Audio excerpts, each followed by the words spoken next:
Bueno, hola a todas las personas que se están conectando una vez más con la editorial de la Universidad del Rosario. Mi nombre es Laura Ballesteros y les doy la bienvenida a este evento presentación del libro La promesa de la curación en la medicina tradicional y alternativa, esta vez en el marco de la tercera franja de eventos virtuales de la editorial de la Universidad del Rosario.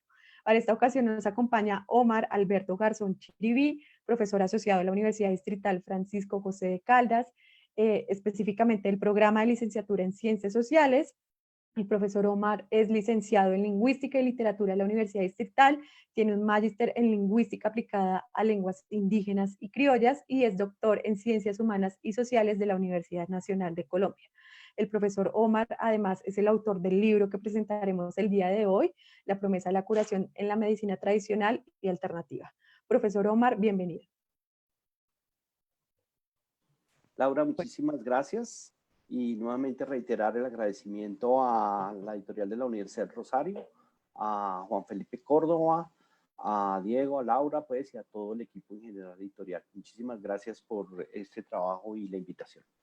Con gusto, profesor. Y bueno, como también podrán ver en pantalla, nos acompaña Jorge Humberto Márquez Valderrama, historiador y doctor en difusión de las ciencias de París, profesor asociado de la Universidad Nacional de Colombia, con sede en Medellín, historiador de la medicina y de las prácticas terapéuticas y autor de una amplia producción de artículos y libros relacionados con este campo investigativo. Además, el profesor Jorge fue el director de la tesis doctoral de este libro, pues el resultado de este libro. El profesor además será el comentarista y moderador de esta presentación. Entonces, profesor Jorge, bienvenido y muchísimas gracias por su participación en este espacio. Gracias Laura, gracias Diego Armando, un saludo a Omar, gracias Omar que tuvo la idea de invitarme a esta presentación del libro, que ya no es una tesis, él lo supo convertir en libro. Entonces, bienvenidos y pues si quieren comenzamos ya. De acuerdo. Pero bueno, profesor, antes de apagar mi cámara y cederles el espacio a ustedes para que puedan conversar en total libertad, les recuerdo a todas las personas que se están conectando a través de la página de Facebook de la editorial que pueden dejar sus comentarios y preguntas sobre esta presentación del libro, sobre la conversación y temas que vayan a desarrollar los dos profesores. Lo pueden dejar a través de los comentarios de Facebook y a través de nuestras redes sociales en Instagram, Facebook y Twitter, donde nos encuentran como Editorial UR. No siendo más, ahora sí, profesores, les cedo el espacio y muchísimas gracias de nuevo por aceptar esta invitación. Gracias, Laura. Bueno, entonces yo tomo la palabra para hacer algunas precisiones y contextualizaciones de esta obra que acaba de publicar, que se publicó a finales de junio por la editorial El Rosario. Es un trabajo que Omar Garzón comenzó a realizar, a investigar en 2013 y yo voy a utilizar unas cuantas nociones. Al comienzo eran nociones, después él las convirtió en el libro en verdaderos conceptos, funcionan como conceptos en el libro y estas impresiones que yo tengo sobre el libro son a partir de conversaciones que hemos tenido este año, porque Omar y yo durante muchos meses conversamos, dialogamos, discutimos, peleamos sobre lo que él estaba haciendo, la investigación, una investigación antropológica muy, muy seria. Pero al cabo de los meses y un poquito antes de que comenzara el confinamiento por la pandemia, estábamos volviendo a retomar el texto en todo ese proceso que en algunos meses hizo Omar para convertir la tesis en un libro. Entonces yo, pues, puse por escrito las discusiones que tuve con él y van a ver que provienen todo esto que ya está aquí, digamos, organizado en una prosa, proviene de lo que estábamos conversando en este año, en febrero, marzo de este año. ¿De dónde provienen los prejuicios, reacciones y suspicacias que nos suscita hoy la palabra mercado? Porque el uso de la palabra mercado no puede ser inocente. Inocente, pues lo pongo entre comillas. La atmósfera de sospecha que rodea la noción de mercado y sus múltiples usos parece estar ligada al fracaso del neoliberalismo, fracaso en cuanto a su incapacidad para preservar a la humanidad y su concepción de la libertad basada en la adaptación de los más fuertes y en que todo se puede vender y comprar.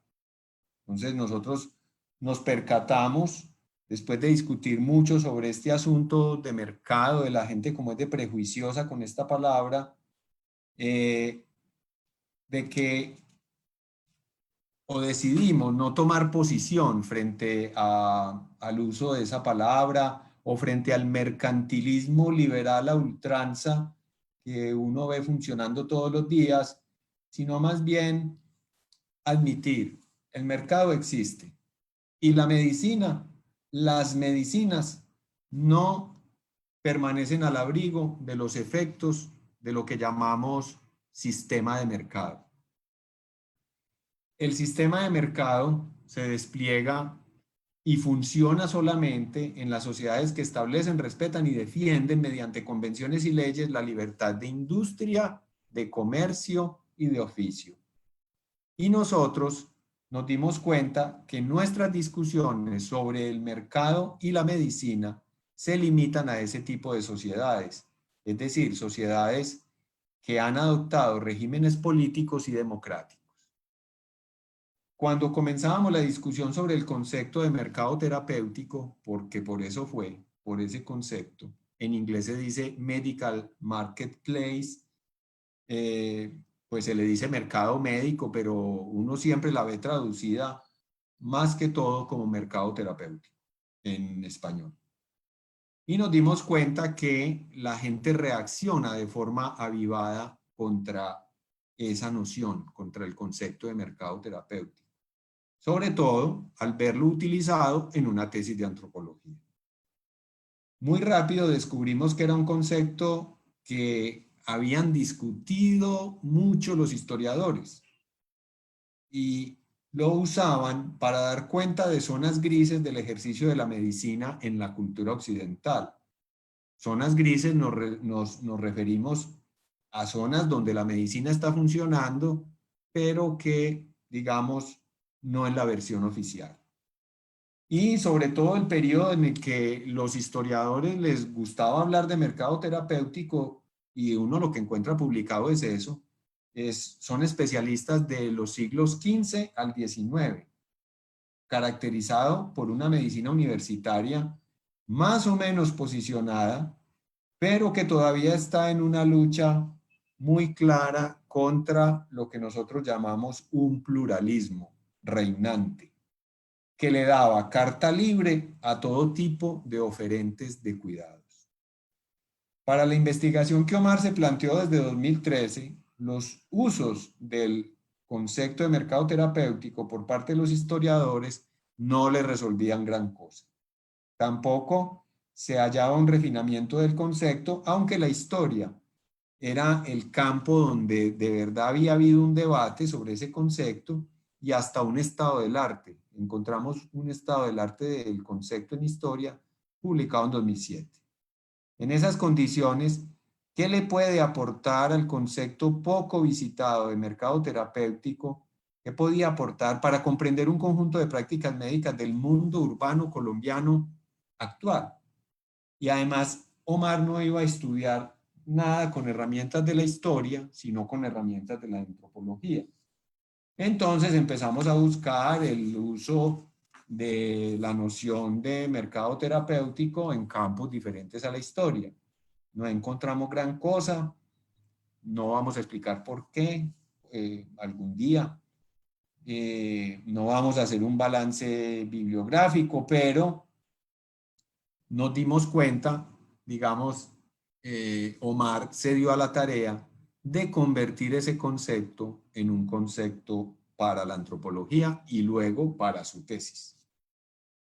Admitimos pues el compromiso de las medicinas con la economía de mercado. El autor se dio a la tarea de responder en su investigación por qué y cómo la multiplicidad de ofertas y demandas, las lógicas de esas relaciones, las razones del nomadismo de los pacientes usuarios, las formas de adaptación de las ofertas a la demanda, el comportamiento del mercado en general, del mercado de la oferta terapéutica, digamos, en el espacio-tiempo que él iba a estudiar. De ahí que una primera línea orientadora que aporta el trabajo de Omar Garzón es la manera como se relaciona el pluralismo médico con el mercado terapéutico. Esa es una primera cosa que le interesó muchísimo. Eso nos permitió ver que hay pluralidad no solo en la oferta, sino también que la pluralidad es muy evidente en el nomadismo de los usuarios y que esos peregrinajes de los demandantes de atención multiplican y diversifican a su vez la oferta y la demanda. Garzón no es el primer investigador que nos muestra itinerarios múltiples en los usuarios y consumidores de productos y servicios de salud, pero sitúa ese problema del pluralismo y de la itinerancia de los pacientes, lo sitúa de manera original. Primero, el pluralismo no puede desligarse del mercado, que el autor definió con precisión en su libro Mercado Terapéutico Urbano. Segundo, no es solo un problema de pluralidades, de diversidad de oferta y de demanda, sino que al leerlo con lente de antropólogo, al relacionarlo con lo que Garzón llama la promesa de la curación, nos hace interrogarnos de manera individual, hasta personal y colectiva, sobre las razones profundas de esos peregrinajes, que el autor encontró asociados al sufrimiento, al dolor, a la no atención, a la insatisfacción. Tercero, al introducirnos en el problema de la promesa de la curación, el autor nos acerca a formas de pragmatismo terapéutico que era necesario abordar de forma fenomenológica y en profundidad. Quiero detenerme en el problema de la promesa de la curación, que es uno de los aportes muy buenos de este libro, como parte integrante de lo que Omar llama el mercado terapéutico urbano de medicina tradicional alternativa y sus terapias no convencionales. Lo primero es que la terapia de la promesa de la curación nos evoca el mercado terapéutico urbano como sistema complejo y dinámico que, más allá de las terapias llamadas alternativas, deja ver sistemas distintos, a veces complementarios, a veces rivales, pero en todo caso basados en concepciones filosóficas diferentes. De esos sistemas, el que renunció a la promesa de la curación fue el de la medicina basada en la evidencia. No siempre consultamos por simple deseo, lo hacemos por necesidad de ayuda, cuando no nos consideramos capaces de tramitar solos nuestros problemas de salud o porque las reglas sociales lo exigen, ingreso a algún colectivo social, empresa, escuela, ejército, prisión, bueno, lo que han llamado los historiadores la tecnología del examen. Y que es uno de los rasgos de la medicalización de la sociedad en Occidente, la tecnología del examen. También consultamos por hipocondría o por curiosidad o por sed de saber o porque queremos dominar nuestro cuerpo y nuestra mente. De todas maneras, los especializados oficios de la salud definen los actos médicos como aquellos que se relacionan con la lucha contra la enfermedad y la muerte, que involucran primariamente a dos socios, de los cuales al menos uno no puede prescindir de la esperanza de la curación. El filósofo de la medicina Georges Canguilhem anota que, para el enfermo, la curación es lo que la medicina le debe, mientras que para la mayoría de los médicos, lo que la medicina occidental le debe a los enfermos es el tratamiento mejor estudiado, el tratamiento mejor probado y ensayado, hasta ese momento. Es decir, el enfermo espera curación, la medicina ofrece tratamientos, pero no curación. Esto es de una conferencia bellísima de George Canguilhem que se llama Por una pedagogía de la curación. Aparte, la renuncia a la promesa de la curación puede mostrar la inmensa desproporción entre medicina occidental y los sistemas médicos, o otros sistemas médicos como los de los curanderos. Si un médico del sistema de la medicina basada en la evidencia no cura, eso no le hace perder su derecho a seguir ejerciendo como médico. O sea, eso no curar no desprestigia a los médicos del sistema de la medicina basada en la evidencia. Pues el médico de la medicina basada en la evidencia está habilitado es por su diploma, por la institución médica, por el Estado, que respaldan el monopolio de la prescripción, que en otros lugares lo hemos discutido mucho con Omar y ya hemos hablado de eso en otras partes, que ese monopolio es a la vez ético, epistemológico, económico y político. Otros sistemas médicos son muy dependientes del triunfo contra la enfermedad y el sufrimiento. Canguilhem afirma que para el médico y para el curandero la relación con la curación es inversa.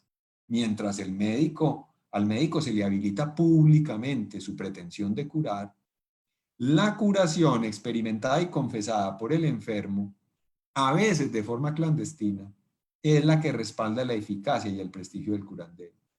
Médico de experiencia que no tiene sanción oficial. Por otra parte, un sistema médico, o sea, una medicina, porque eso yo creo que ya en todo lo que les he leído y dicho hasta ahora se nota mucho, hay varias medicinas. Y entonces, pues, una tesis de antropología médica, que es la de Omar, arranca diciendo, sí, hay una medicina que tiene el monopolio de la prescripción, pero las medicinas son muchas. Hay muchos sistemas médicos en el mundo. Entonces nosotros a veces le decimos sistema médico y a veces decimos una medicina u otra medicina. Entonces, un sistema médico plantea inevitablemente una filosofía de la enfermedad, del cuerpo, de la muerte y por ende una filosofía de la curación. Aún así, yo no estoy seguro de que nosotros podamos clasificar a las medicinas entre las que prometen curar y las que no. Sin embargo, una medicina que renunció a la promesa de la curación, o sea, ese hecho de haber renunciado a la promesa de la curación, ponerla entre paréntesis, dejarla en el lado, no sé, de los mitos o del sentido común, pero no pertenece ya al discurso médico, la curación. Haber hecho eso es un acontecimiento mayor en el proceso histórico de la formación de la identidad de la medicina occidental. No promete curar porque su poder no se basa en la eficacia y en la curación, sino que se basa en el respaldo científico de su discurso sobre la enfermedad y en el respaldo político y social que ese discurso recibe. Puede dudar, tantear, experimentar con independencia del triunfo o del fracaso. Y esta cualidad exhibe como monopolio sobre la ética, esta cualidad la medicina occidental la exhibe como un monopolio ético, un monopolio sobre la ética, al atribuir a su propio discurso, el discurso médico, el derecho exclusivo de la verdad, que se expresa en forma de reduccionismo. Las demás medicinas no son medicina, son terapias.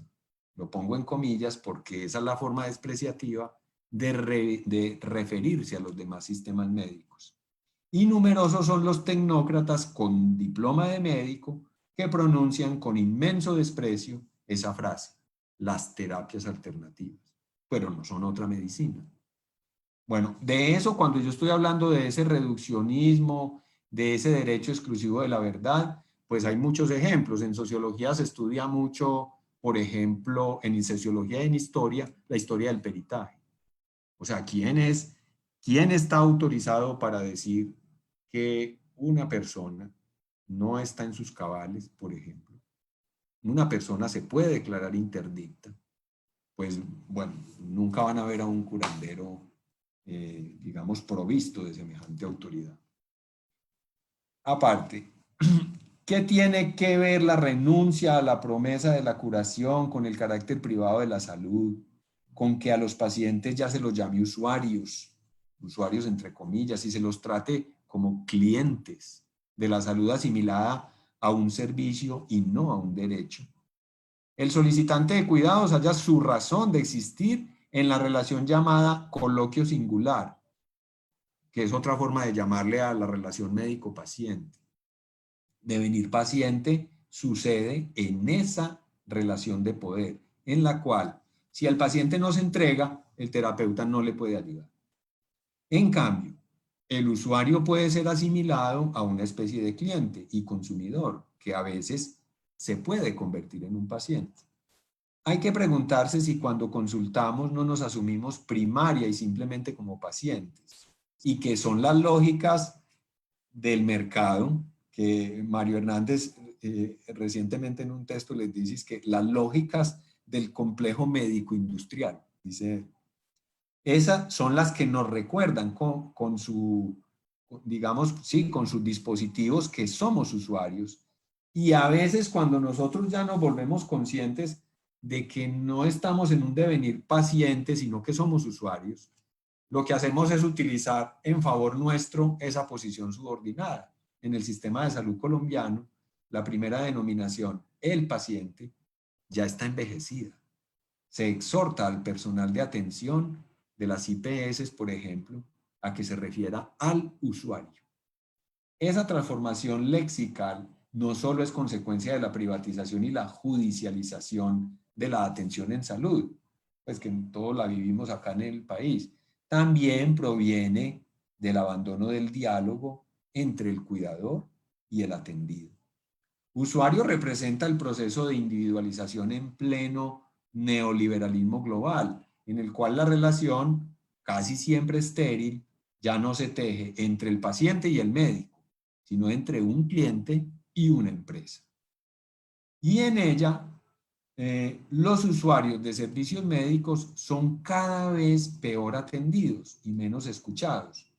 Y a su vez, los cuidadores, convertidos en tecnócratas de un sistema de indicadores, o sea, digamos, sí, como si fuera un sistema pues de ventas y de ingresos, son cada vez más proletarizados. O sea, es una función que la proletarización de la profesión médica está a la orden del día en la sociología contemporánea como tema de estudio. Entonces, paciente todavía como término, como concepto, todavía evoca la relación de amistad entre el médico y el paciente, que es la estudiada por Pedro Laín Entralgo en ese libro tan hermoso de él que se llama El médico y el enfermo. Y paciente evoca la relación de poder. Me refiero a un artículo del filósofo François Dagogné que se llama Nota sobre el poder médico, que es el que dice, si uno no se somete, no le pueden ayudar, pues como paciente.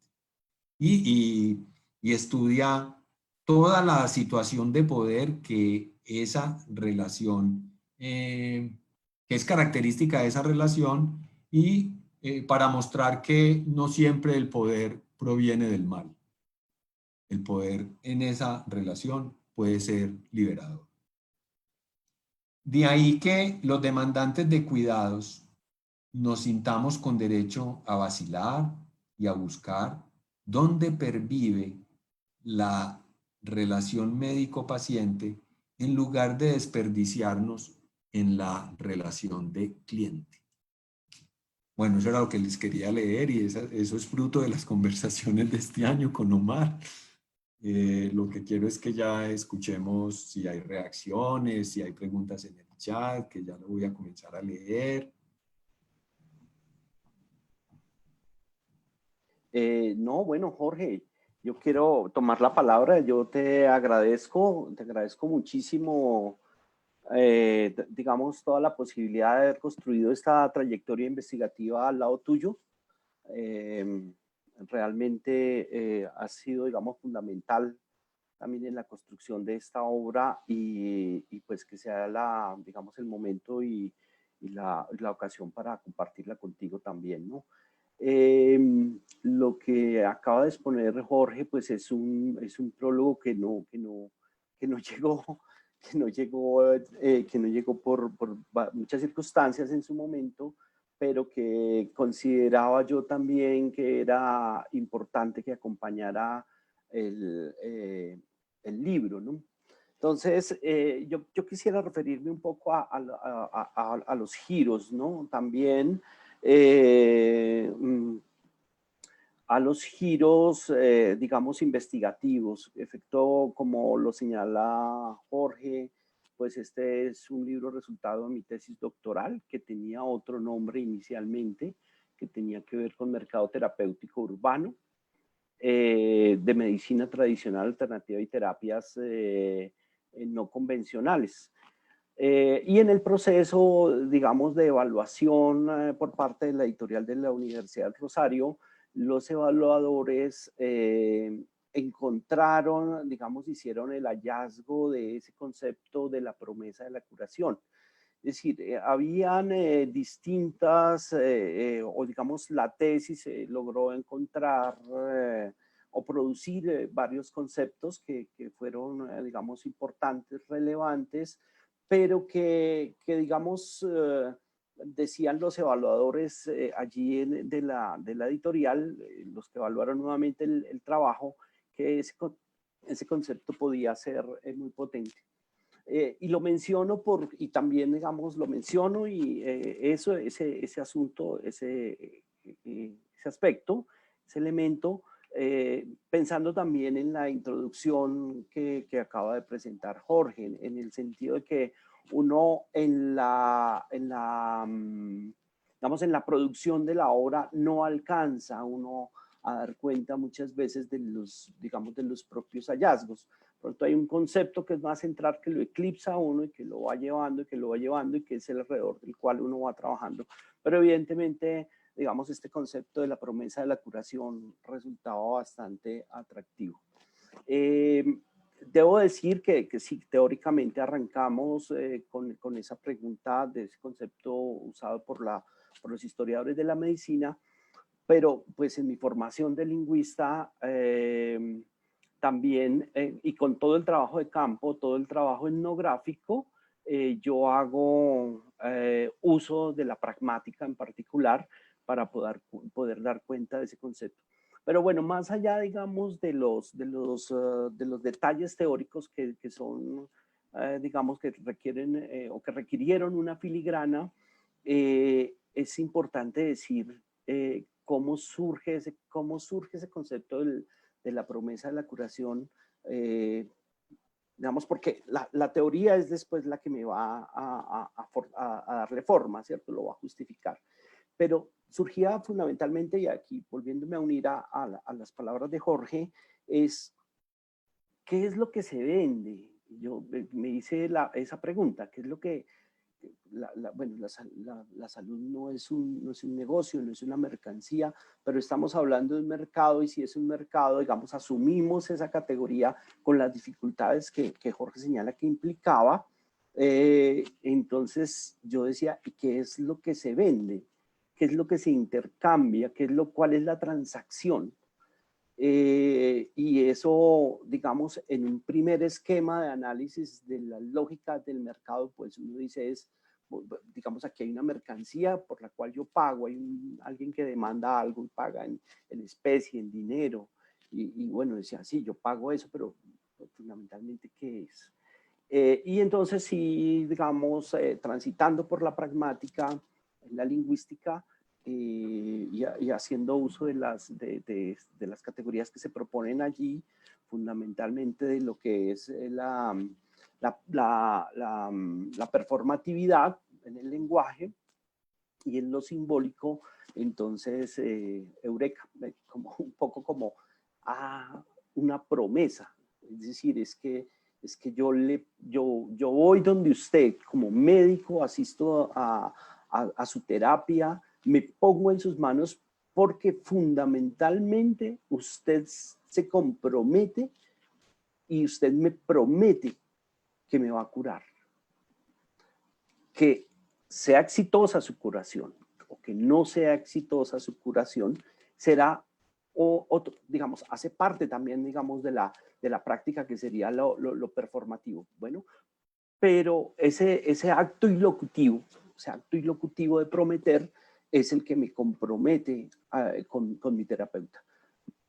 Y es el que me compromete simbólicamente, me compromete afectivamente y permite que yo, digamos, de alguna manera me someta a sus rituales, desde los más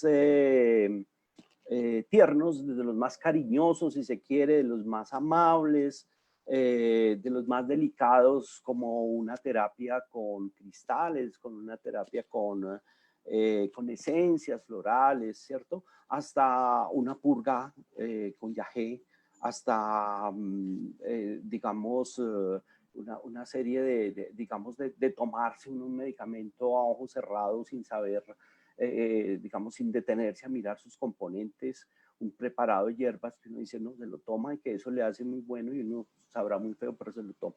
Pero es, digamos, ese vínculo simbólico que tiene que ver con esa promesa que se tranza y que se construye en esa relación médico-paciente.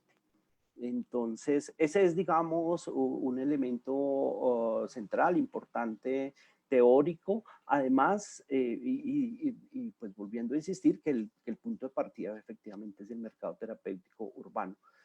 Concepto por demás un poco difícil de hacer, difícil de encuadrar, sobre todo con las prácticas médicas y con las prácticas terapéuticas alternativas y tradicionales. Bueno, yo tendría que decir también, y una cosa importante, digamos, hacer énfasis en esto, y es que no es un libro, digamos, dedicado a escudriñar o a dar recetas médicas.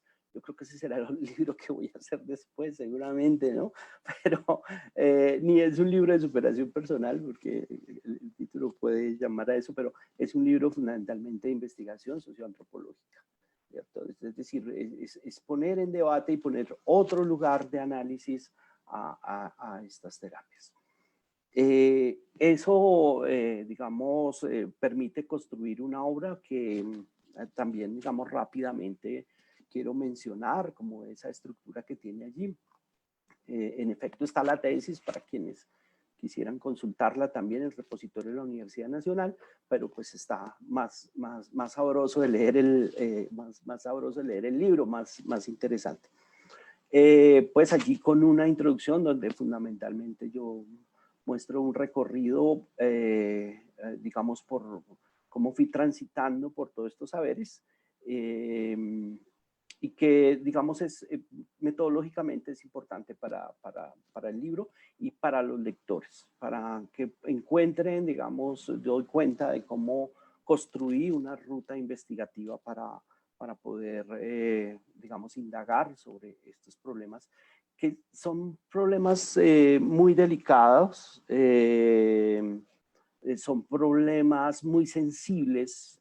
Ustedes imaginarán que la producción de esta obra pasa por muchas sensibilidades, tanto de los terapeutas como de los usuarios que llamo allí, de los pacientes, que no, bueno, digamos que quieren esa categoría analítica, pero que son los amigos, que son las personas que compartieron también conmigo sus historias y que me permitieron poder comprender este problema de una manera mucho más particular.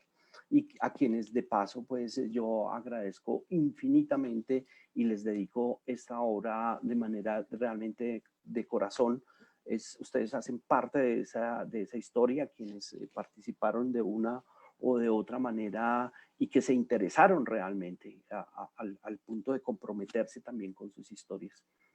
Y con quienes, digamos, comparto también enteramente esta obra.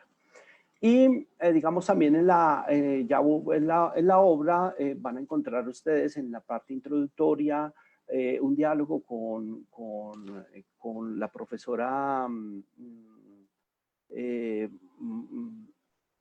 Gutiérrez de Pineda, la profesora, la antropóloga colombiana, a quien yo considero, digamos, que en los años 50 hace los primeros trabajos digamos, pioneros en términos de la medicina, o al menos los más relevantes, o al menos los que se escriben, y para dar cuenta de la medicina tradicional en Colombia, identificando como las tres fuentes de este saber.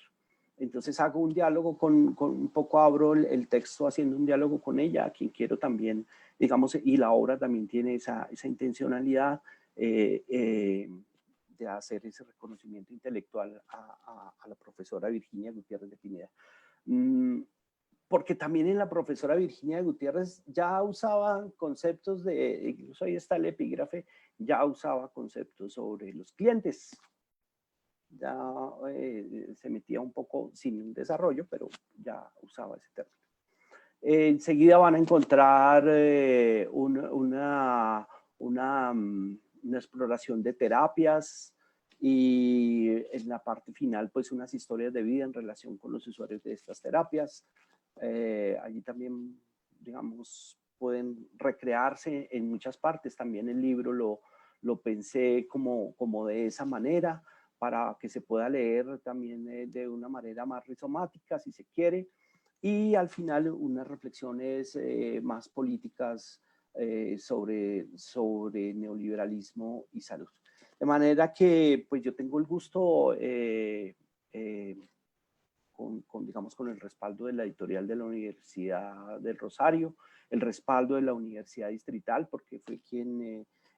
Francisco José de Caldas, quien me otorgó mi comisión de estudios doctorales, la Universidad Nacional de Colombia, donde realicé mi doctorado, que gracias a, digamos, es un conjunto de gente y eso me parece importante. Esto, un libro dice, Deleuze tal vez, es una población, ¿cierto? Entonces, creo que este libro está poblado de mucha gente, son muchas voces, son muchas personas, son mis maestros de la universidad, son mis colegas de la universidad donde trabajo, son las personas que dieron su voz, es la voz de Jorge, es una multiplicidad en ese sentido. Entonces, en ese sentido espero haber sido lo más leal con ustedes en relación con lo que hoy tengo el gusto de presentarles. Entonces, no sé, pues si hay preguntas, o Jorge, ¿tú qué dices? Pues. Yo quiero reaccionar a una pregunta que hay que me ha puesto a pensar mucho en estos días y dice, ¿la sugestión es una forma de placebo o de curación? Y digamos, la pregunta por el placebo es una pregunta fundamental de la medicina occidental.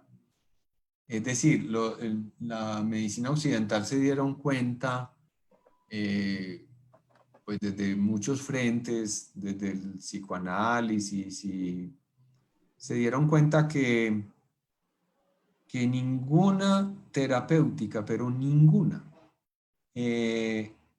actúa sin que haya una parte del médico. Es decir, a veces en filosofía de la medicina, en antropología médica, se dice bromeando, dice, también hay que preguntarse cuánta dosis de médico necesita uno, ¿cierto? A veces lo dicen así los mismos médicos. Y al darse cuenta de eso, de que el componente simbólico es ineludible, con cualquier remedio, sea masaje, sea un acetaminofén, no hay ningún remedio en el que no obre el componente simbólico.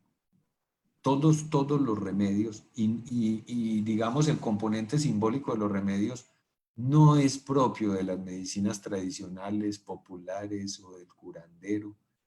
O sea, no es ¿cierto? No es como, el componente simbólico no es chamánico, digamos, es un componente inevitable del acto terapéutico. Entonces, lo que ha hecho la medicina occidental con eso es que administra la prueba a partir del placebo. Es decir, siempre va a preguntar qué porcentaje juega el placebo en el procedimiento terapéutico. Entonces, desde los años más o menos 1950, 51, no hay ninguna terapéutica que no se someta a la prueba doble ciego. Y esa prueba doble ciego, es decir, el que suministra el remedio y el que se lo va a tomar, son ciegos, es decir, no saben qué es lo que les están dando, no saben si es placebo o si es el remedio, digamos, con potencia. Entonces, esa prueba en doble ciego se convirtió como en una especie de paradigma de cientificidad. Y lo que hay que decir de las otras medicinas es que pues asumen la eficacia simbólica sin ponerse a pensar en eso. O sea, no tienen, digamos, no está atravesado ahí ese asunto digamos, de tener que zanjar la verdad. No lo tienen ahí. Simplemente si un chamán te está soplando con un líquido que él se mete a la boca y después te limpia, no sé, te está limpiando el aura o tu cuerpo con eso, él no se va a preguntar en ningún momento qué parte es solo simbólica, no, él simplemente te está limpiando y él está convencido de que eso sí limpia. Es más, si uno se somete es porque ya aceptó que eso limpia. Pues es una... Pero ahí, digamos, en esa otra terapia, esa pregunta no está. La pregunta por el placebo, quien lo creyera, es de la medicina occidental, pero la medicina occidental no puede actuar sin el placebo. O sea, no hay reflexión sobre la prueba en la que no intervenga el placebo. Entonces eso es más, ese mundo del placebo es propio, es digamos, de la tal cientificidad de la medicina que siempre es una cientificidad incompleta. Siempre es incompleta. Porque, o sea, no es la administración de la prueba como en física o no sé, en otra. En medicina no, en medicina siempre el ensayo-error está ahí porque el efecto placebo existe.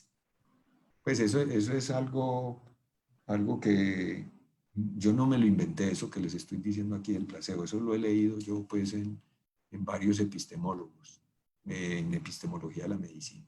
Es un sistema, el sistema occidental, que no puede prescindir del placebo para administrar su prueba. En cambio, en las medicinas tradicionales, pues, eso no importa mucho. Bueno, un chamán no se va a poner a proponerse sugestionar. No creo. Yo no sé qué piensa Omar. Y también, bueno, esa pregunta la hizo Leonor Salazar Cruz. ¿La sugestión es una forma de placebo o de curación? Bueno, y yo le doy mi humilde respuesta, que es como de lo que yo he escuchado hablar a los epistemólogos sobre el asunto, pero Omar debe tener otra posición. Gracias, Jorge. Quería referirme, no, creo que tú ilustras de manera, digamos, plena, como apenas para este espacio, y dejas una breboca sobre ese tema y digamos, un lugar muy importante. Solamente agregaría a eso, por ejemplo, que el libro tiene un trabajo sobre el dolor. Yo hice unas indagaciones sobre dolor, y en esas indagaciones la Sociedad Internacional de Tratamiento del Dolor reconoce que los placebos tienen un efecto de un 36%, así lo dice las revistas científicas, de un 36% de efectividad en el tratamiento del dolor.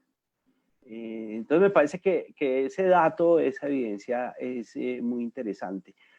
Pero quería referirme también a otra pregunta de Leonor, que que es cómo se maneja en la mercantilización de la salud esa promesa de la vida. Yo creo que también, y eso fue uno de los hallazgos también en este trabajo y que está reflejado allí, es cuando hablamos aquí de mercado, porque va a ser un concepto que el lector va a abrir el libro y va a encontrarlo, el de mercado terapéutico urbano, no estamos hablando de las empresas farmacéuticas, de las grandes empresas farmacéuticas. Es más, yo lo señalo en el texto. No estamos hablando de los grandes laboratorios y de esa mercantilización a gran escala que constituye un reglón económico y un reglón de acumulación de capital, ¿cierto? Que digamos que funda su enriquecimiento también en la salud y sobre todo y fundamentalmente en la vida de las sociedades. No, y eso es una aclaración importante. El mercado tampoco es, digamos, tenemos mercado 6.000 años quizás, ¿cierto? Y esta es una forma de mercado. Todo el tiempo tenemos formas de mercado, de intercambios, en fin. Pero esta es una forma de mercado, si se quiere, no en esas dimensiones y en esa digamos, en esa perversidad macroeconómica. Entonces, también, digamos, ahí la idea de mercado se suaviza un poco para no meterse uno, digamos, en esa discusión macro, porque aquí no tenemos, digamos, grandes productores de unas terapias. Sí y no, sin embargo, digamos, la misma Organización Mundial de la Salud reporta unos números de usuarios muy importantes y de comercialización de productos, por ejemplo, en medicinas tradicionales que ya están muy consolidadas, como la medicina china, la medicina ayurveda, y como la medicina que podemos llamar naturista, donde en Estados Unidos no solamente, digamos, ha consolidado un reglón económico importante, sino un reglón simbólico, alrededor del cual también, digamos, se van consolidando muchas prácticas que tienen que ver con unos asuntos de la subjetividad y en particular de las maneras de producir los sujetos contemporáneamente en relación con hábitos de alimentación, con cuidado espiritual, con hábitos alimenticios, con prácticas religiosas. Es decir, si bien es un mercado menor en relación con esos grandes emporios de farmacéuticos, no deja de ser un mercado en crecimiento y no deja de ser un mercado importante. Yo tengo que confesarles que en un momento determinado, yo estoy frente a mis resultados de trabajo de campo. Diego pregunta por allí también que si el trabajo de campo se hizo, digamos, un poco a nivel Bogotá, Cundinamarca, ya no quiero comentar eso, pero digamos de los resultados de mi trabajo de campo, y a pesar, y tengo que decirlo aquí también, yo le huía al concepto en tanto también sentía una especie de pánico y de aversión. Pero cuando tengo todo sobre la mesa y el análisis, me doy cuenta que sí, que efectivamente hay un mercado que no había que huirle y que si justamente había un señalamiento al mercado, era necesario entrarle al mercado y ver cómo era que funcionaba ideológicamente, cómo era que funcionaba, digamos, en la producción de las subjetividades. El libro, Diego, en relación con tu pregunta, fue construido, pues este es un itinerario de muchos años, es decir, yo tengo otro libro que a propósito hago la cuña, viene en una segunda edición, que es Rezar, Soplar, Cantar, que es una etnografía de la lengua ritual, que está también en prensa en la misma editorial de la Universidad de Rosario, y ese ya es un trabajo que yo comienzo a hacer en el año 94. Pero pues justamente allí muestro cuáles son, digamos, esas transformaciones, esos giros que yo voy dando y cuál es esa ruta que yo voy andando para poder, digamos, poder hacer este análisis que yo presento. Entonces, esto comienza en Puerto Gaitán Meta con un chamán sicuani, que siempre lo recordaré cada vez que haga una exposición, una presentación, con el abuelo Alejandro Gaitán, después con el Taita Martín Ágreda en Sibundoy, y después con chamanes en la selva amazónica. Y bueno, entonces comienzo digamos, todo ese recorrido me va llevando a ir como aprendiendo y entendiendo cómo es que funciona, pero cuáles son sus tránsitos, cuáles son sus transacciones y cómo se va desplazando. Ya cuando decido hacer Bogotá, esto es porque veo que es importante, digamos, cómo se va conjugando y cómo se van configurando lo que también llamo allí nuevos órdenes simbólicos. Entonces, no sé, Jorge, ¿alguna otra pregunta por allí? Bueno, lo que pasa es que hay una pregunta, en la pregunta de Diego también es como Diego Garzón fue el que preguntó, sí. Es como también yo le entiendo sobre la geografía del asunto, pues la geografía del fenómeno, y aunque, pues yo le había entendido a Omar, él después dirá si está de acuerdo, que él quería estudiar a sanadores que trabajan sobre todo en Bogotá. Y me acuerdo la primera vez que hablamos de todo esto, él dijo, yo voy a estudiar 3 mundos de Colombia. Uno es Mitú, el otro es Medellín y el otro es Bogotá. Y yo le dije, ay, pues, sabes que con uno de los 3 basta para una tesis, es suficiente. Pues eso empezamos a hablar hace mucho, porque ni siquiera era que él fuera a trabajar conmigo, sino que nos encontramos por otras cosas de la vida, pues por el mundo terapéutico en el que se mueve Omar, nos encontramos y empezamos a hablar digamos, de puros gomosos del tema.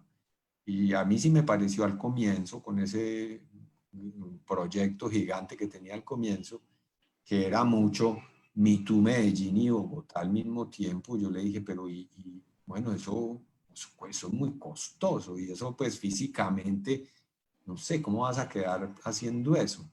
Y entonces, ¿por qué no pone un terreno de observación el más cercano? Porque es que Bogotá, uno de los argumentos que yo le di es que Bogotá es el microcosmos de Colombia, por Bogotá pasa toda Colombia, pues en muchas cosas, en muchos asuntos, o sea, Bogotá es una región muy multidiversa y hay que empezar a preguntarse por qué las medicinas se volvieron viajeras, por qué los chamanes recorren el mundo, no van solo a Bogotá, salen de sus nichos originales y entonces van a Estocolmo y van a Estados Unidos y bueno, o sea, y hacen y se reúnen en congresos internacionales también, bueno, es decir, yo no sé si en el mundo precolombino los sanadores viajaban mucho, prefiero imaginarme que sí, pero en el mundo del siglo XXI, los sanadores de América, por lo menos que es de los que uno empieza a tener noticia por los antropólogos actuales, sí viajan mucho. Entonces, eh, digamos, por problemas metodológicos o porque uno se tiene que establecer metodológicamente en una geografía y en un terreno, uno tiene que construir su terreno como investigador, pero las medicinas que se atraviesan ahí en toda la fenomenología que construye Omar son medicinas que no se limitan a Bogotá. O sea, la oferta es muy grande. Lo que pasa es que, claro, todo investigador tiene que armar su terreno de observación. Y ahora hay otra pregunta de Néstor Fajardo que dice que qué papel juegan las representaciones sociales sobre salud para constituir el vínculo performativo pragmático de la promesa curativa. Pues, no sé, a mí me parece Muy difícil la pregunta. No sé, no sé. Me pareció A mí me súper difícil. parece, sí, Pero, o sea, como que yo lo tendría que digerir un tiempo. Representaciones sociales sobre la salud. Eso pues ya es un objeto, digamos, que tiene todo su derecho de ser tomado como objeto de investigación, pero relacionarlo con, con el problema de la promesa de la curación como está en la tesis de Omar. Entonces, pongamos eso en la parte de conclusiones y perspectivas. Me pareció muy difícil la pregunta, bueno, ¿no? Y no, quería acabar de mirar el chat. eh, sí, la Alejandra Cano, que dice si entonces habría que decirle a los clientes de las medicinas tradicionales y alternativas, decirles de otra manera en vez de decirle usuario, cliente. Pues toda esa discusión de que cuando uno es usuario, uno es libre de escoger en el mercado lo que quiera, pues uno es, digamos, uno le apuesta a lo que uno quiere y listo, pues cuando es usuario, cuando es paciente, pues digamos la misma palabra hasta etimológicamente habla de cierto sometimiento, ¿cierto? Eh, entonces, no sé si sea necesario, o sea, sea necesario como desvirtuar o deslegitimar o despreciar el término usuario. Pues yo introduzco esa discusión es porque en la relación médico-paciente, digamos tradicional de la medicina occidental, desde la medicina hipocrática, esa relación llamada así médico-paciente no es de clientela, es más bien tomada desde la medicina griega como una relación de amistad. Pues es una relación de confianza mutua. Entonces, es por eso pues que uno puede, digamos, hacer una valoración sobre la palabra usuario, pero digamos en los términos en que estamos en plena sociedad neoliberal, no es un término tan nefasto, ¿cierto? Porque está hablando de la libertad del consultante, de su libertad de movilidad, de su libertad de usar el mercado. Hay incluso hay una novela de un inglés sobre esto. La novela se llama Terapia. Ahorita me acuerdo, David, David Lodge. Lo voy a poner en el chat. Y él lo que está, pues, en toda la novela pasa en Inglaterra. Y él hace un relato muy humorístico con, con esa, con ese peregrinaje.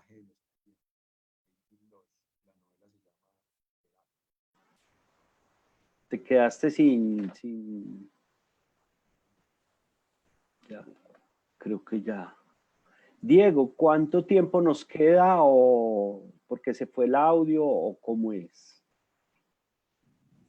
O Laura. ¿No tengo audio? Ya Ya. recuperaste la. Por un momento se fue el audio, pero ya voy a cerrar el micrófono.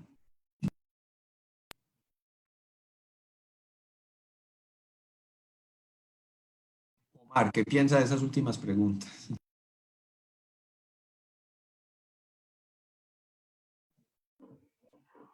Pues profesores, profesor Omar tiene el micrófono silenciado. Ok. ¿Qué tiempo tenemos, Laura? Ya que nos Continúe. Pues ya emocionamos. ya llevamos una hora en la conversación, pero creo que han llegado muchas preguntas, muchos comentarios, entonces demos unos 10 minutos para terminar.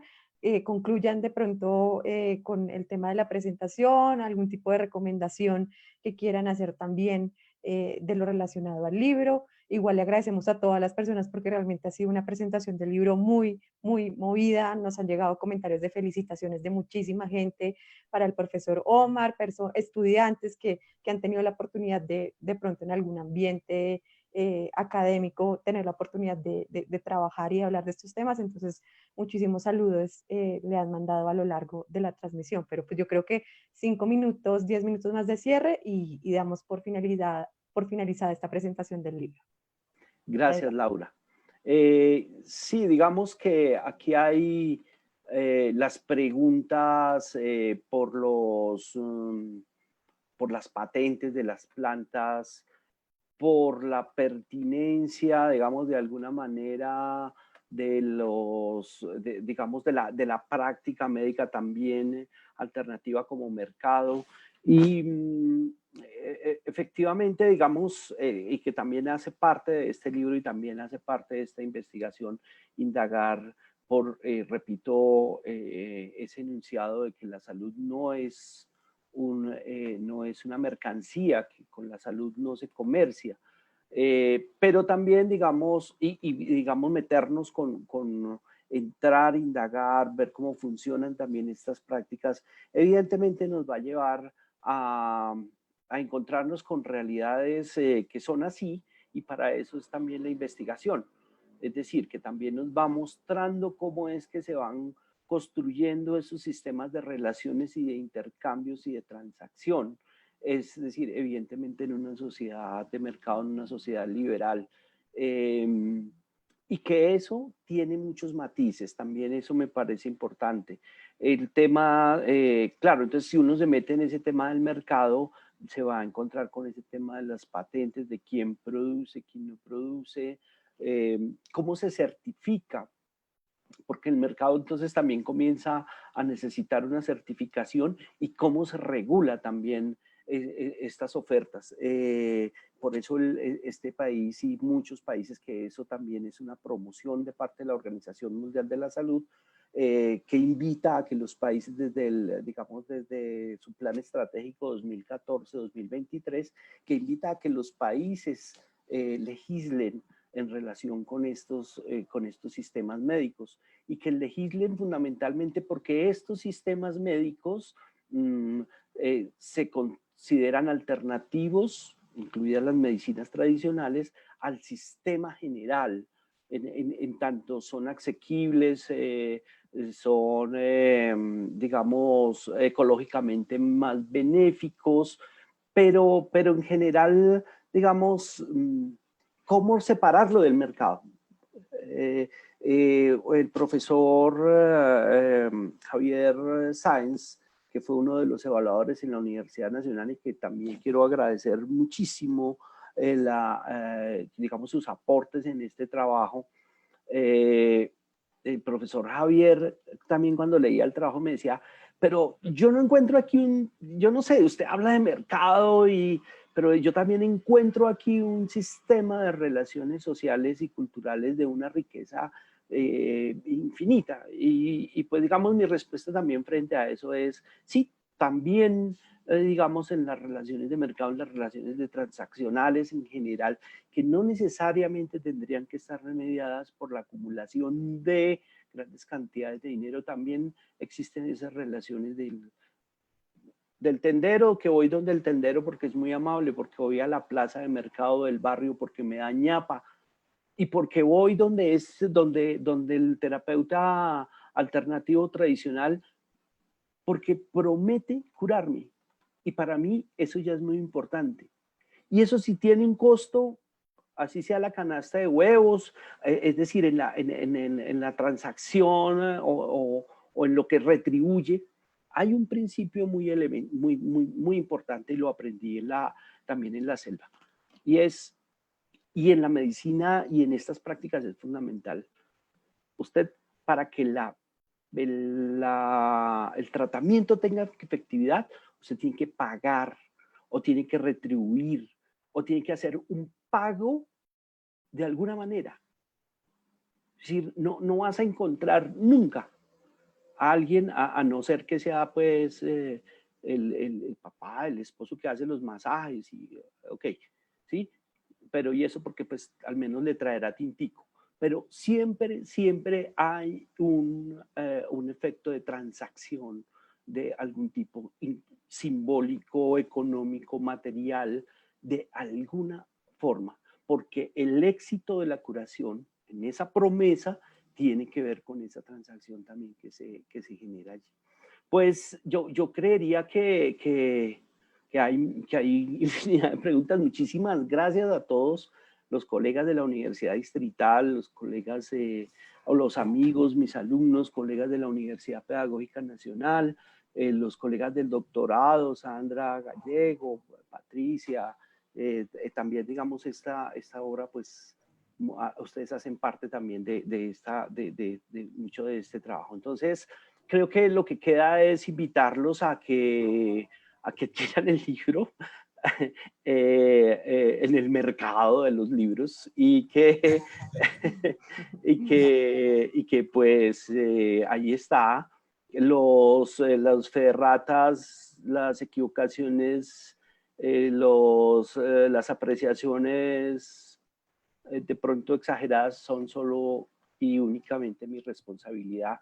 Y nuevamente, Jorge, muchas gracias a la Universidad Rosario. También me despido y les agradezco mucho pues que me hayan invitado y invito a la audiencia a que alguien se anime y se lea el libro y escriba una notica crítica sobre el libro para que la Universidad del Rosario o la Universidad Distrital la publique. Muchas gracias. De acuerdo, bueno, muchísimas gracias a los dos profesores por esta conversación tan interesante que se dio en el marco de esta presentación del libro La promesa de la curación en la medicina tradicional y alternativa. Siempre bienvenidos a estos espacios que abre la editorial de la Universidad del Rosario para poder hablar de la academia y de las investigaciones que se llevan a cabo, incluso sobre temas tan interesantes y tan particulares como lo es la medicina tradicional. Profesor Omar, profesor Jorge, muchísimas gracias por la participación, muchísima gente conectada, participando, mandando felicitaciones, una excelente presentación que además incentivó una cantidad de preguntas y de comentarios que eventualmente ustedes también podrán releer en esta transmisión que queda guardada en nuestra página de Facebook. De igual manera, le agradecemos a todas las personas que se conectaron, que estuvieron mandando sus preguntas, sus comentarios a través de la página de Facebook de la editorial de la Universidad del Rosario. Les recordamos que esta presentación se dio en el marco de la tercera franja de eventos virtuales y que esta transmisión, como otras presentaciones de libros, lecturas compartidas, jueves de revistas, las voces del libro, quedan guardadas en todas nuestras redes sociales, en Instagram, Facebook y Twitter, donde nos encuentran como Editorial UR. Entonces, solo es que ustedes vayan y revivan estas transmisiones. No olviden además, como lo mencionó el profesor Omar y el profesor Jorge, que pueden acceder a este libro. Los pueden encontrar con nuestros distribuidores Siglo del Hombre en www.libreriasiglo.com, en iBook, Google Play Books, en Amazon y por supuesto en el catálogo de la editorial de la Universidad del Rosario, en editorial.urrosario.edu.co. Ahorita podrían acceder al libro en versión digital en ebook.urrosario.edu.co y pues tienen un montón de alternativas y de espacios también para discutir sobre este tema tan interesante. Profesor Omar, profesor Jorge, no sé si quieren compartir algún número de contacto, algún tipo de página que puedan contactar y que las personas interesadas puedan de alguna manera seguir planteando preguntas en el marco de este libro.